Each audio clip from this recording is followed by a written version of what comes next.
Assalamualaikum warahmatullahi wabarakatuh. Perkenalkan, nama saya Siti Sabiha Lamusa. Saya akan mempresentasikan proposal saya yang berjudul Pengaruh Profitabilitas, Leverage, Likuiditas terhadap nilai perusahaan dengan CCR sebagai variabel moderasi.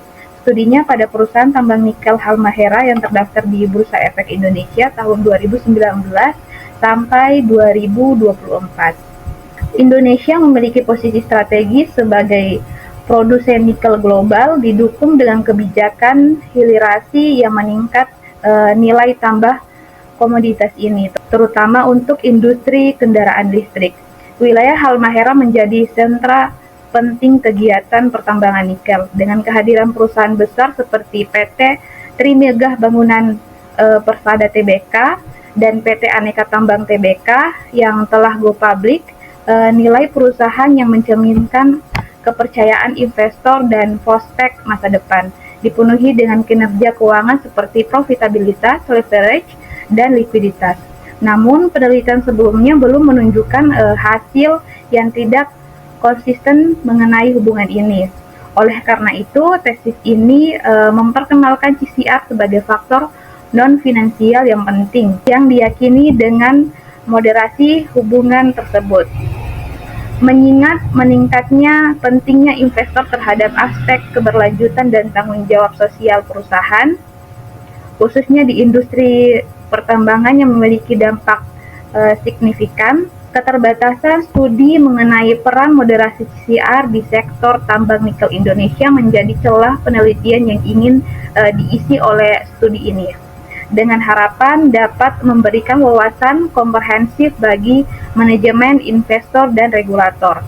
Landasan teori pada penelitian ini berdasarkan pada 3 teori utama yang menjelaskan dinamika hubungan antara kinerja keuangan, tanggung jawab sosial, dan nilai perusahaan. Yang pertama yaitu teori sinyal atau signalin teori, yaitu informasi asimetris antara manajemen dan investor. Manajemen mengirim sinyal melalui kinerja finansial, yaitu profitabilitas, likuiditas, leverage, dan taktik CCR. Untuk relevansinya yaitu sinyal positif, labanya tinggi, likuiditas kuat, dan CCR-nya baik, menarik investor dan meningkatkan nilai perusahaan. Yang kedua yaitu teori agensi teori, yaitu potensi konflik kepentingan antara manajemen dan pemegang saham. Untuk relevansinya yaitu kebijakan finansial yang baik dan implementasi CCR dapat mengurangi konflik dan biaya keagenan, menyelaraskan tujuan untuk memaksimalkan nilai perusahaan. Kemudian yang ketiga yaitu teori pemangku kepentingan atau stakeholder teori. Intinya perusahaan bertanggung jawab kepada berbagai pihak, memegang saham, karyawan, komunitas, dan lingkungan, bukan hanya pemegang saham.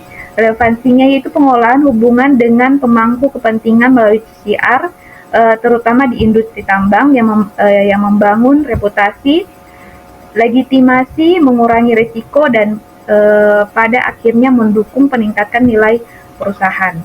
Untuk model penelitian di sini variabel independennya yaitu profitabilitas, leverage, dan likuiditas.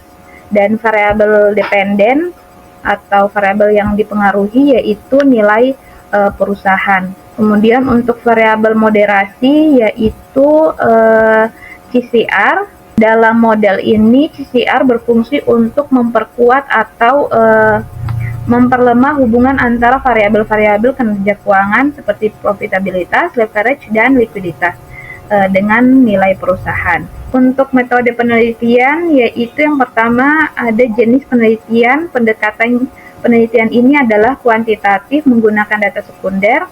Kemudian yang kedua yaitu operasional variabel, variabel bebas yaitu profitabilitas, leverage, dan likuiditas, dan variabel terikatnya yaitu nilai perusahaan. Variabel moderasinya yaitu CCR.